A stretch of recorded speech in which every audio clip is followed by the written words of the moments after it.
নমস্কার, সুরজিৎ মান্না ক্রিয়েশনস চ্যানেলের পক্ষ থেকে তোমাদের সবাইকে সুস্বাগতম। আশা করি তোমরা সকলে ভালো এবং সুস্থ আছো।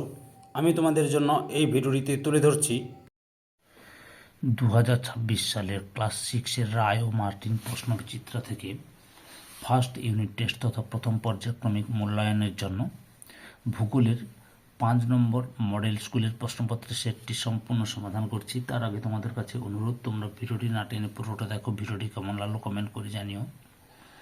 ভিডিওটিতে লাইক দাও এবং শেয়ার করো, এবং চ্যানেলে নতুন হলে চ্যানেলটিকে সাবস্ক্রাইব করে চ্যানেলের সঙ্গে যুক্ত হয়ে যাও। আলোচনা শুরু করছি। 295 নম্বর পেজের 5 নম্বর মডেল স্কুল বীরভূম জেলা স্কুল, এই স্কুলের প্রশ্নপত্রের সেটটি লক্ষ্য করো। একের দাগে সঠিক উত্তরটি বেছে নিয়ে লেখো, যে কোনো 6টি।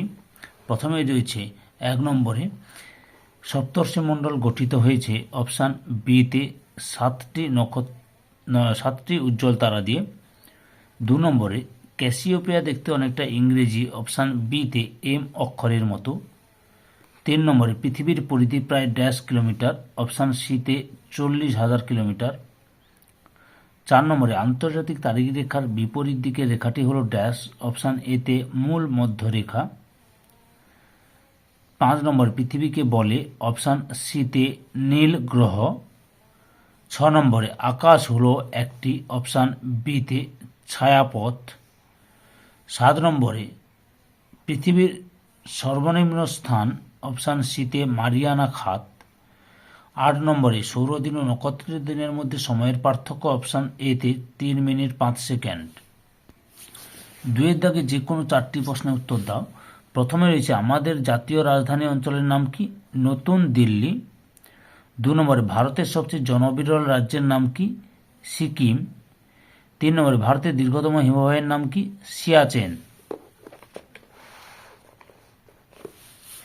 4 নম্বরে ভারতের বর্তমান রাজ্য সংখ্যা কত? 28টি। 5 নম্বরে ভারতের উচ্চতম পর্বতশৃঙ্গের নাম কি? K2 বা গডউইন অস্টিন। 6 নম্বরে সূর্যের সবচেয়ে কাছের গ্রহের নাম কি? বুধ।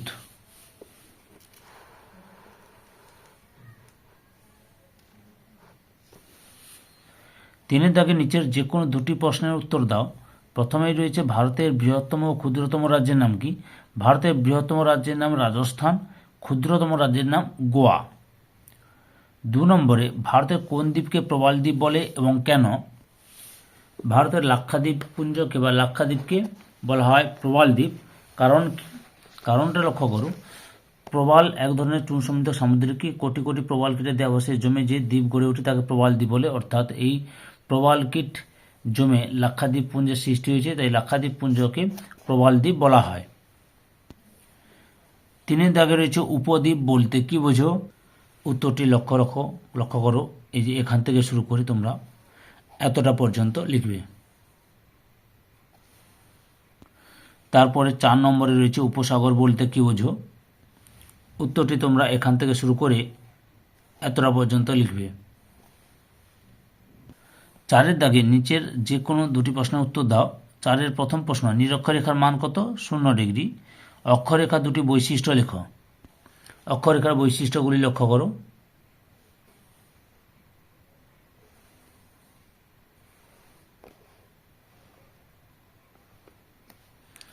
এতটা পর্যন্ত রয়েছে। মোট 7টি বৈশিষ্ট্য দেখলাম, তার মধ্যে তোমরা 2টি বা 3টি ভালোভাবে পড়ে নেবে। পরের প্রশ্ন 2 নম্বরে অক্ষরেখা ও দ্রাঘিমা রেখার 3টি পার্থক্য লেখো। লক্ষ্য করো অক্ষরেখা দ্রাঘিমা রেখার পার্থক্য। এখানে 3টি দেখালাম, পরে দেখাচ্ছি আরও। এই লক্ষ্য করো, মোট তোমাদের সামনে 10টি পার্থক্য তুলে ধরলাম। 3 নম্বরে রয়েছে দ্রাঘিমা রেখা কাকে বলে? উত্তরটি দেখো, দ্রাঘিমা রেখা কাকে বলে এখান থেকে শুরু করে এতটা পর্যন্ত লিখবে। পরের প্রশ্ন, মূল মধ্যরেখার মান কত? না 0 ডিগ্রি। 5-এর দাগে নিচে যে কোনো 2টি প্রশ্নের উত্তর দাও। প্রথমে রয়েছে ভূপ্রাকৃতিক বৈচিত্র্য অনুসারে ভারতকে সাধারণত কত ভাগে ভাগ করা হয় ও কি কি? এই যে এখান থেকে তোমাদের এতটা পর্যন্ত লিখতে হবে।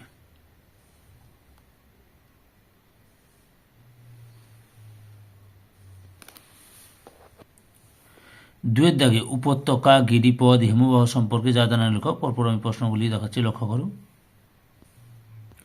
উপত্যকা কাকে বলে লক্ষ্য করো, এই যে এখান থেকে তোমরা এতটা পর্যন্ত লিখবে উপত্যকা কাকে বলে।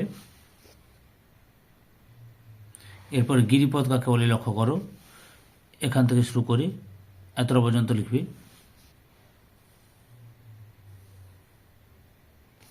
এরপরে হিমবাহ কাকে বলে দেখাচ্ছি, লক্ষ্য করো। এই যে হিমবাহ, এখান থেকে শুরু করে এতটা পর্যন্ত লিখবে।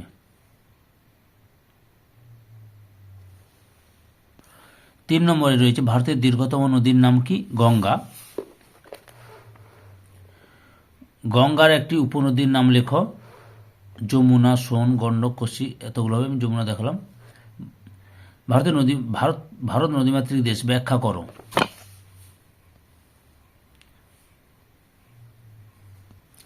উত্তরটি তোমরা এখান থেকে শুরু করে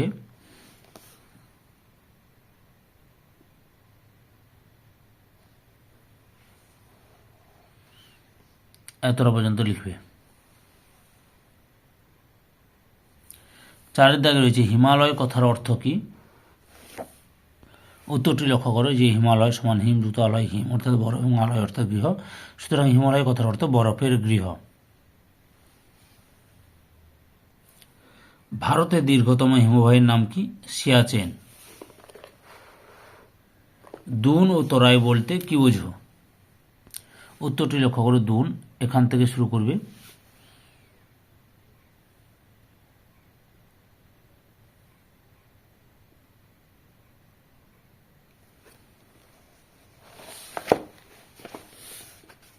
এতটা পর্যন্ত লিখবে। দুন কি বা বলতে কি বোঝো।